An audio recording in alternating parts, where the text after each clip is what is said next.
ഗ്രാമറിൻ്റെതായ യാതൊരു കോംപ്ലിക്കേഷൻസും യാതൊരു സങ്കീർണതകളും ഇല്ലാതെ ഒരു സിമ്പിൾ ടെക്നിക്കിലൂടെ നിങ്ങൾക്ക് അത് ഈസി ആയിട്ട് മനസ്സിലാക്കി തരാനും അതേപോലെ തന്നെ ഈ 5 മാർക്ക് നിങ്ങൾ ഉറപ്പിക്കുന്നതിന് വേണ്ടിയാണ് ഈ ഒരു വീഡിയോ.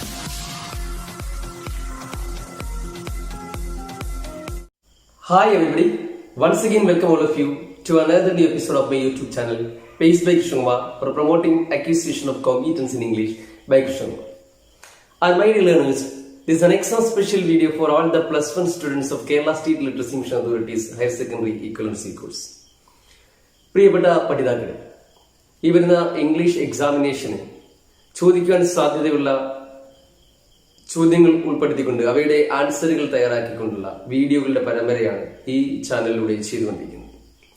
അപ്പം ഇത്തവണ പരീക്ഷയ്ക്ക് ചോദിക്കുവാൻ സാധ്യതയുള്ള ഒരു ഗ്രാമർ ചോദ്യം, എന്നാൽ ഗ്രാമറിൻ്റെതായ യാതൊരു കോംപ്ലിക്കേഷൻസും യാതൊരു സങ്കീർണതകളും ഇല്ലാതെ ഒരു സിമ്പിൾ ടെക്നിക്കിലൂടെ നിങ്ങൾക്ക് അത് ഈസി ആയിട്ട് മനസ്സിലാക്കി തരാനും അതേപോലെ തന്നെ ഈ 5 മാർക്ക് നിങ്ങൾ ഉറപ്പിക്കുന്നതിന് വേണ്ടിയാണ് ഈ ഒരു വീഡിയോ ചെയ്തത്. ഇതൊരിക്കലും വലിയൊരു ഗ്രാമർ ആയിട്ടുള്ള ഒരു ചോദ്യമായിട്ട് നിങ്ങൾക്ക് കാണേണ്ടതില്ല. കാരണം ഇതൊരു 2ാം ക്ലാസ് അല്ലെങ്കിൽ 3ാം ക്ലാസ് അല്ലെങ്കിൽ 5ാം ക്ലാസ് ഒരു UP ലെവലിലുള്ള ഒരു ചോദ്യത്തിന്റെ ഉത്തരമായിട്ട് തന്നെ കാണുന്നതാണ്. എന്തുകൊണ്ട് ഇത്തരം ചോദ്യങ്ങൾ ചോദിക്കുന്നു വെച്ചാൽ നമുക്കറിയാം, ഈ തുല്യതാ പഠിതാക്കളെ സംബന്ധിച്ചിടത്തോളം ഏറെ കാലത്തിന് ശേഷം ഒരുപക്ഷെ അവര് പഠനത്തിന്റെ ലോകത്ത് നിന്ന് വിട്ടുന്നതിന് ശേഷം തിരിച്ചു വന്നുകൊണ്ടാവാം സിമ്പിൾ ആയിട്ടുള്ള ചില ചോദ്യങ്ങൾ കൂടി നിങ്ങൾക്ക് ഉൾപ്പെടുത്തുന്നത്. ഒരുപക്ഷെ അത് വിജയിക്കുവാനുള്ള ഒരു സാധ്യത വർദ്ധിപ്പിക്കുവാൻ കൂടിയാണ്. അപ്പം ഇവിടെ ഈ ഒരു ചെറിയ ഇത്തരത്തിലുള്ള ഒരു ചോദ്യത്തിലൂടെ നിങ്ങളെ വിജയത്തിലേക്ക് കൈപിടിച്ച് അടുപ്പിക്കുവാനുള്ള ഒരു ശ്രമം കൂടിയാണ് ഈ ചാനലിലൂടെ ചെയ്യുന്നത്. അപ്പം ഈ ഗ്രാമർ ടാസ്ക് വളരെ സിമ്പിൾ ആയിട്ടൊന്ന് വിശദീകരിക്കാം. അപ്പൊ നമുക്ക് ആ വിശദീകരണത്തിലേക്ക് പോവാം. പ്രിയ പഠിതാക്കളെ, അതായത് ഒരു സെന്റൻസ് വന്നിട്ട് ആ സെന്റൻസ് പ്രസന്റ് കണ്ടിന്യൂസ് ടെൻസിലേക്ക് മാറ്റി എഴുതുക എന്നാണ്. അതായത് rewrite the following sentences into present progressive form അല്ലെങ്കിൽ പ്രസന്റ് കണ്ടിന്യൂസ് ഫോം എന്നതിന്. പ്രസന്റ് കണ്ടിന്യൂസ് ഫോം എന്ന് പറഞ്ഞാലും പ്രസന്റ് പ്രോഗ്രസീവ് ഫോം എന്ന് പറഞ്ഞാലും പ്രസന്റ് കണ്ടിന്യൂസ് ടെൻസ് തന്നെയാണ്. അപ്പം താഴെ തന്നിരിക്കുന്ന ഈ സെന്റൻസുകളെ പ്രസന്റ് കണ്ടിന്യൂസ് ആയിട്ട് അല്ലെങ്കിൽ പ്രസന്റ് പ്രോഗ്രസീവ് ഫോമിലേക്ക് മാറ്റി എഴുതാനാണ് ചോദ്യം. അപ്പൊ റീറൈറ്റ് ദ ഫോളോയിങ് സെന്റൻസ്, താഴെ തന്നിരിക്കുന്ന സെന്റൻസുകളെ റീറൈറ്റ് ചെയ്യാൻ, മാറ്റി എഴുതാൻ എങ്ങനെ?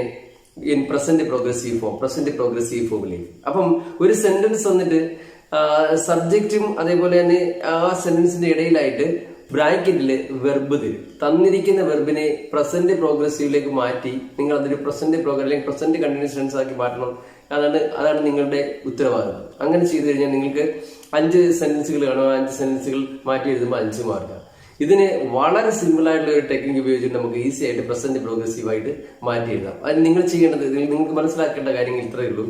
പ്രസന്റ് കണ്ടിന്യൂസിലേക്ക് മാറ്റി എഴുതുന്നതിന് വേണ്ടി നമുക്ക് മെയിൻ വെർബ് അല്ലെങ്കിൽ ആക്ഷൻ വേർഡ്, അതായത് പ്രവൃത്തിയെ സൂചിപ്പിക്കുന്ന പദം, അതിനെ ING ഫോമിലേക്ക് മാറ്റണം. അതായത് കം എന്നൊരു വേർഡാണ് ബ്രാക്കറ്റിൽ തന്നിരിക്കുന്നതിനെ നിങ്ങൾ കമ്മിങ് എന്നാക്കുക. ഗോ എന്നൊരു വേർഡാണെങ്കിൽ ഗോയിങ് ആക്കുക.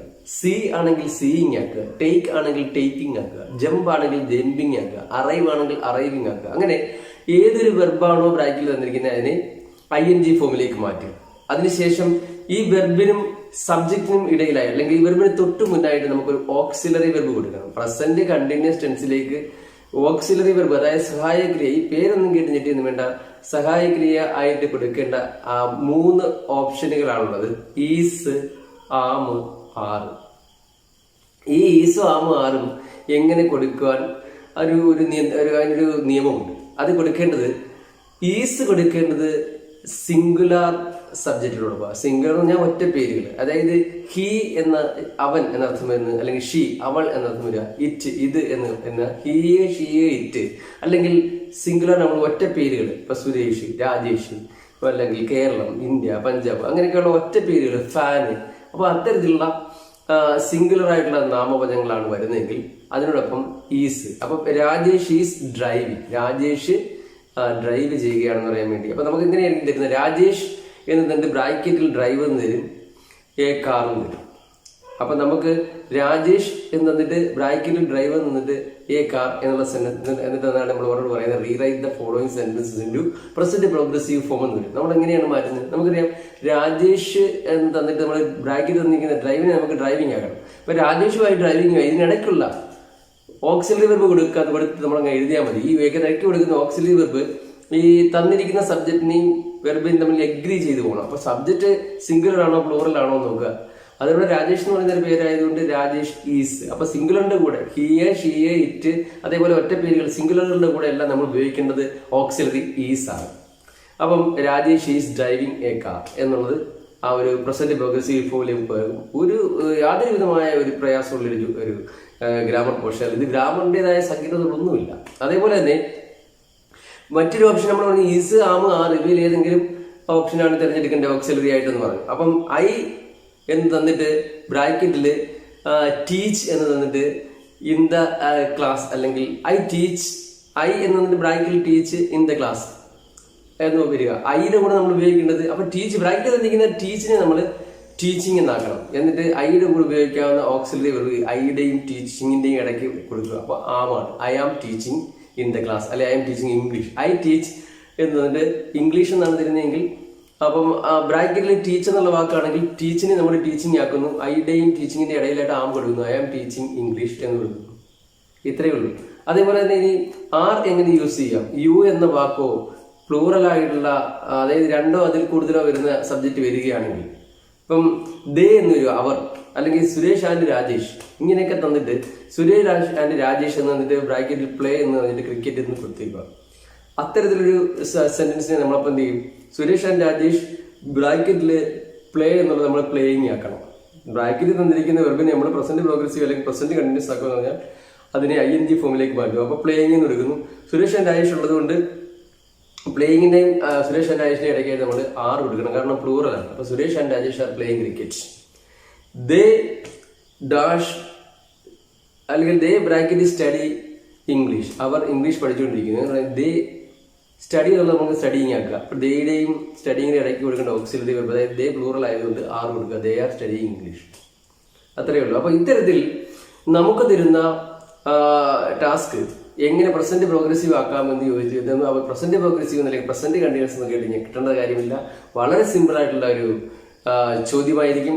എല്ലാവർക്കും ഇതിന് ഈസി ആയിട്ട് 5 മാർക്ക് സ്കോർ ചെയ്യാം. അപ്പൊ നിങ്ങളുടെ പ്രസന്റ് ഈ പാഠപുസ്തകത്തിൽ നിങ്ങളുടെ ടെക്സ്റ്റിൽ തന്നിരിക്കുന്ന ഈ ഉദാഹരണങ്ങൾ ഞാനൊന്ന് കാണിച്ചേക്കാം. അതെല്ലാവർക്കും ഈസി ആയിട്ട് ആൻസർ ചെയ്യാവുന്നതാണ്. അതൊന്ന് എക്സ്പ്ലെയിൻ ചെയ്തേക്കാം. അപ്പോൾ ആ വിശദീകരണത്തിലേക്ക് പോകാം.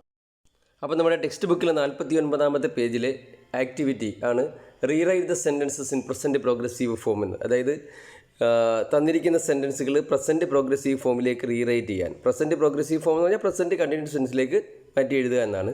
അപ്പോൾ ഇവിടെ തന്നിരിക്കുന്ന ഫസ്റ്റ് സെൻറ്റൻസ് എന്ന് പറഞ്ഞാൽ don't forget to take your umbrella, നിങ്ങളുടെ കുട എടുക്കാൻ മറക്കരുത്. ഇറ്റ് ബ്രാക്കറ്റ് റെയിൻ, അപ്പം മഴ പെയ്തുകൊണ്ടിരിക്കുകയാണെന്നുള്ളത്. അപ്പോൾ റെയിൻ എന്നുള്ളത് നമ്മൾ ആദ്യം ബ്രാക്കറ്റ് തന്നിരിക്കുന്നതിന് കണ്ടിന്യൂസ്, അതായത് ING ഫോമിലേക്ക് മാറ്റണം. അപ്പോൾ റെയിനിങ് ആവും. ഇനി ഇറ്റിന് ചേരുന്ന ഓക്സിലറി വെർബ് ഏതാണെന്ന് കണ്ടുപിടിക്കണം. നമുക്ക് 3 ഓപ്ഷനേ ഉള്ളൂ, ഈസ്, ആം, ആർ. നമുക്കറിയാം ഇറ്റ് എന്ന് പറയുന്നത് സിംഗുലർ ആണ്. അപ്പോൾ ഇറ്റിൻ്റെ കൂടെ ഈസ്, അപ്പം ഇറ്റ് ഈസ് റെയിനിങ് എന്ന് മാത്രം എഴുതുമ്പോൾ ആൻസറായി. രണ്ടാമത്തേതിലേക്ക് നോക്കാം. മൈ ഫാദർ ബ്രാക്കറ്റിൽ അറൈവ് ടുമാറോ, എൻ്റെ അച്ഛൻ നാളെ വരികയാണ്. അപ്പം അറൈവ് എന്നുള്ള വാക്കിനെ നമ്മൾ ING ഫോമിലാക്കുക. അപ്പം മൈ ഫാദർ എന്ന് പറഞ്ഞാൽ ഒരാളേ ഉള്ളൂ. അപ്പോൾ അറൈവ് എന്ന് പറഞ്ഞുള്ള വെർബിനെ നമ്മൾ ING ഫോമിലാക്കുമ്പോൾ അറൈവിങ് എന്നാവും, അറൈവിങ് എന്നാവും. ഇനി മൈ ഫാദർ, എൻ്റെ അച്ഛൻ ഒരാളായതുകൊണ്ട് ഈസ് എന്ന ഓക്സിലറി വെർബ് സെലക്ട് ചെയ്യുന്നു. അപ്പം my father is arriving tomorrow എന്ന് ആൻസർ. ഇനി നമ്മൾ മൂന്നാമത്തെ സെൻറ്റൻസിലേക്ക് പോയി കഴിഞ്ഞാൽ I am sorry I can't hear what you ബ്രാക്കറ്റിൽ സേ കൊടുത്തേക്കുന്നു. അപ്പം അത് പ്രസൻറ്റ് പ്രോഗ്രസീവ് ഫോമിലേക്ക് ആക്കാൻ പറഞ്ഞിട്ടുണ്ട്. പ്രസൻറ്റ് പ്രോഗ്രസീവ് ഫോമിലേക്ക് ആക്കുക എന്ന് പറഞ്ഞാൽ ബ്രാക്കറ്റിൽ തന്നിരിക്കുന്ന വെർബിനെ നമ്മൾ സേ എന്ന വെർബിനെ നമ്മൾ ING ഫോമിലാക്കുമ്പോൾ സേയിങ് ആവും. അപ്പോൾ യുവിൻ്റെ കൂടെ സേയിങ്ങിന് തൊട്ട് മുമ്പ് കൊടുക്കേണ്ട ഓക്സിലറി വെർബ് ആകുമ്പോൾ 3 ഓപ്ഷൻ ഉള്ളത് ഈസ്, ആം, ആർ. അതിൽ യുവിൻ്റെ കൂടെ ചേരുന്ന ആറാണ്. അപ്പോൾ യു ആർ സേയിങ് എന്നുള്ളതാകുമ്പോൾ ആൻസറായി. ഇനി 4ാമത്തെ ചോദ്യത്തിലേക്ക് പോവാം. ജോൺ ബ്രാക്കറ്റിൽ റീഡ് എ ബുക്ക് നൗ. അപ്പോൾ റീഡ് നമുക്ക് പ്രസൻറ്റ് പ്രോഗ്രസീവ് ഫോമിലാക്കാൻ ബ്രാക്കറ്റ് തന്നിരിക്കുന്ന വെർബിനെ ING ഫോമിലാക്കുക. അപ്പോൾ റീഡിങ് എന്നാവും. ജോണിന് ചേരുന്ന ഓക്സിലറി എന്ന് പറഞ്ഞാൽ ഈസാണ്. അപ്പോൾ John is reading A book now. അപ്പോൾ 4ാമത്തെ ക്വസ്റ്റ്യൻ ആൻസറായി. അപ്പോൾ നിങ്ങൾക്ക് ഇത് വളരെ സിമ്പിളാണ്. ഇനി 5ാമത്തെ ക്വസ്റ്റ്യനിലേക്ക് പോവാം. What you do tonight. അപ്പം ഇത് ക്വസ്റ്റ്യൻ വേർഡാണ്. അപ്പം ബ്രാക്കറ്റിൽ തന്നിരിക്കുന്നതിനകത്ത് വെർബ് യു ഡു എന്നുള്ളതിനകത്ത് വെർബിനെ നമ്മൾ ING ഫോമിലാക്കണം. അപ്പം യു ഡു എന്നുള്ളതിനകത്ത് ആ ഡൂയിങ് ആവും. പിന്നെ വാട്ടിൻ്റെ കൂടെ യുവിൻ്റെ കൂടെ ചേരുന്ന ഓക്സിലറി എന്ന് പറഞ്ഞാൽ ആറാ. അപ്പം what are you doing tonight എന്നുള്ള ആൻസർ കിട്ടും. ഇനി എന്തായാലും നമുക്ക് ബ്രാക്കറ്റിലുള്ള വെർബിനെ ING ഫോമിലാക്കണം. അടുത്ത് നോക്കേ, Shiva not listen to music. അവിടെ 2 വാക്കുണ്ട്, എന്നാലും വെർബ് ലിസൺ ആണ്. അപ്പോൾ ലിസണിനെ നമ്മൾ ലിസണിങ് ആക്കുന്നു. അപ്പം ശിവയ്ക്ക് ചേരുന്ന ഓക്സിലറി ഈസ് ആണ്. അപ്പോൾ Shiva is not listening to music. അടുത്തത് 7ാമത്തെ ക്വസ്റ്റ്യൻ, മരിയ ബ്രാക്കറ്റിൽ സിറ്റ് നെക്സ്റ്റ് ടു പോൾ. അപ്പോൾ ഇവിടെ നമുക്കറിയാം പ്രസൻറ്റ് പ്രോഗ്രസീവ് ഫോമിലാക്കാൻ ആദ്യം ചെയ്യേണ്ടത് ബ്രാക്കറ്റിലുള്ള വെർബിനെ നമ്മൾ ING ഫോമിലാക്കുന്നു, സിറ്റിംഗ് ആകുന്നു. അപ്പോൾ മരിയയുടെ കൂടെ ചേരുന്ന ഓക്സിലറി ഈസ് ആണ്. അപ്പോൾ Maria is sitting next to Paul എന്നുള്ളതാണ് ആൻസർ. അപ്പോൾ ഇത്തരത്തിൽ ഈസി ആയിട്ട് നിങ്ങൾക്ക് പ്രസൻറ്റ് പ്രോഗ്രസീവ് ഫോമിലേക്ക് മാറ്റി എഴുതാൻ പറ്റും. അപ്പം 5 ചോദ്യങ്ങളായിരിക്കും തരുന്നത്. അത് ഇതേപോലെ 5 സെൻറ്റൻസുകൾ തരും. ആ 5 എണ്ണം മാറ്റി എഴുതുമ്പോൾ 5 മാർക്ക് വളരെ ഈസി ആയിട്ട് നമുക്ക് സ്കോർ ചെയ്യാൻ കഴിയും. അപ്പോൾ ഇന്നത്തെ വീഡിയോ എല്ലാവർക്കും ഇഷ്ടമായി എന്ന് വിചാരിക്കുന്നു. വീഡിയോ ഇഷ്ടമായെങ്കിൽ don't forget to hit the like button and also don't forget to subscribe to my channel, because then only you will get all the notifications whenever I post a video for you. And don't forget to share this video with somebody whom you think can be benefited from this video. So I will be back with another amazing video. Till then, bye.